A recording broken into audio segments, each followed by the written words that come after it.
जय श्रीमन नारायण मित्रों, स्वागत है आपका अपने YouTube चैनल नैनीज़ भक्ति सागर में।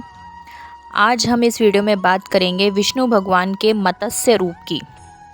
भगवान विष्णु के कुल 10 पूर्ण अवतार हुए हैं, जिनमें से मत्स्य अवतार उनका प्रथम अवतार था। यह अवतार उन्होंने एक कल्प के अंत तथा एक नए कल्प के निर्माण के समय लिया था, अर्थात एक युग के अंत होने पर जब नया युग शुरू होता है तब उन्होंने यह अवतार लिया था। मत्स्य अवतार की कथा। एक बार ब्रह्मा जी की असावधानी के कारण एक बहुत बड़े दैत्य ने वेदों को चुरा लिया। उस दैत्य का नाम हयग्रीव था। वेदों को चुरा लिए जाने के कारण ज्ञान लुप्त हो गया, चारों ओर अज्ञानता का अंधकार फैल गया और पाप अधर्म का बोलबाला हो गया।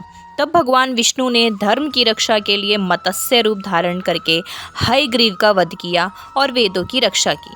भगवान ने मत्स्य का रूप किस प्रकार धारण किया, इसकी एक बहुत रोचक और विस्मयकारिणी कथा इस प्रकार है। कल्पांत के पूर्व एक पुण्यात्मा राजा तप कर रहा था। राजा का नाम सत्यव्रत था। सत्यव्रत कृतमाला नदी में स्नान कर रहा था। उसने स्नान करने के पश्चात जब तर्पण के लिए अपनी अंजलि में जल लिया तो अंजलि में जल के साथ एक छोटी सी मछली भी आ गई।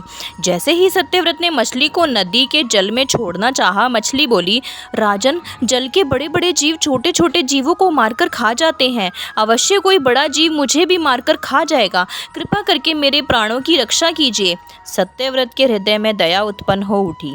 उसने मछली को जल से भरे हुए अपने कमंडल में डाल लिया। एक रात मछली का शरीर इतना बड़ा हो गया कि कमंडल उसके रहने के लिए छोटा पड़ने लगा। इसी तरह राजा जिस भी पात्र में उस मछली को रखते वही छोटा हो जाता, मछली का आकार बढ़ता जाता। तब सत्यव्रत ने मछली को निकालकर एक सरोवर और फिर एक उसके बाद समुद्र में डाल दिया। इसके बाद आकार बढ़ता बढ़ता बढ़ता चला गया। अब सत्यव्रत विस्मित हो उठा।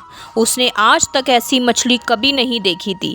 वह विस्मय भरे स्वर में बोला, मेरी बुद्धि को विस्मय के सागर में डुबो देने वाले आप कौन हैं? आपका शरीर जिस गति से प्रतिदिन बढ़ता है, उसे दृष्टि से देखते हुए बिना किसी संदेह के कहा जा सकता है कि आप अवश्य परमात्मा हैं। यदि यह बात सत्य है तो कृपा करके मुझे बताइए कि आपने मत्स्य का रूप क्यों धारण किया है। सचमुच वह भगवान श्री हरि ही थे। बोलो विष्णु भगवान की जय। मत्स्य रूपधारी श्री हरि ने उत्तर दिया, राजन, एक दैत्य ने वेदों को चुरा लिया है। जगत में चारों ओर अज्ञान और अधर्म का अंधकार फैला हुआ है। मैंने हयग्रीव को मारने के लिए ही मत्स्य का रूप धारण किया है। आज से ठीक 7वें दिन सारी पृथ्वी पानी में डूब जाएगी। जल के अतिरिक्त कहीं भी कुछ भी दृष्टिगोचर नहीं होगा। आपके पास एक नाव पहुंचेगी। आप उसी नाव में बैठकर सभी अनाजों और औषधियों के बीजों को लेकर सप्तऋषियों के साथ नाव पर बैठ जाइएगा। मैं उसी समय आपको पुनः दिखाई दूंगा और आपको आत्म तत्व का ज्ञान प्रदान करूंगा। प्रलय के दौरान ऐसा समय आया भी जब सहसा मत्स्य रूपी भगवान विष्णु प्रलय के सागर में दिखाई पड़े। सत्यव्रत और सप्तऋषिगण मत्स्य रूपी भगवान विष्णु से प्रार्थना करने लगे, हे प्रभो, आप ही सृष्टि के आदि हैं, आप ही पालक हैं और आप ही रक्षक ही हैं। दया कर हमें अपनी शरण में लीजिए, हमारी रक्षा कीजिए। तब सत्यव्रत और सप्तऋषियों की प्रार्थना पर मत्स्य रूपी भगवान विष्णु प्रसन्न हो उठे और उन्होंने अपने वचन के अनुसार सत्यव्रत को आत्मज्ञान प्रदान किया और बताया, सभी प्राणियों में मैं ही निवास करता हूँ। ना कोई ऊंचा है ना कोई नीचा, सभी प्राणी एक समान है। जगत नश्वर है, नश्वर जगत में मेरे अतिरिक्त कहीं कुछ भी नहीं है। जो प्राणी मुझे सब में देखता है और ऐसा करते हुए अपना जीवन व्यतीत करता है, वह अंत में मुझ में ही मिल जाता है।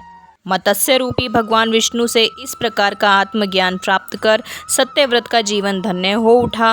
वे जीवंत रहते हुए ही जन्म मरण के बंधन से मुक्त हो गए। प्रलय का प्रकोप शांत होने पर मत्स्य रूपी भगवान विष्णु ने उस दैत्य को मारकर उससे वेद छीन लिए। तब भगवान विष्णु जी ने ब्रह्मा जी को पुनः वे वेद दे दिए। मित्रों, आपको बता दें, मत्स्य जयंती चैत्र माह में शुक्ल पक्ष की तृतीया तिथि को मनाई जाती है। इसी दिन भगवान नारायण ने मत्स्य का रूप धारण करके हयग्रीव दानव से सभी वेदों को आज़ाद करवाया था। आपको ये वीडियो कैसी लगी कमेंट में हमें ज़रूर बताइएगा। जय श्री राधे, जय श्रीमन नारायण।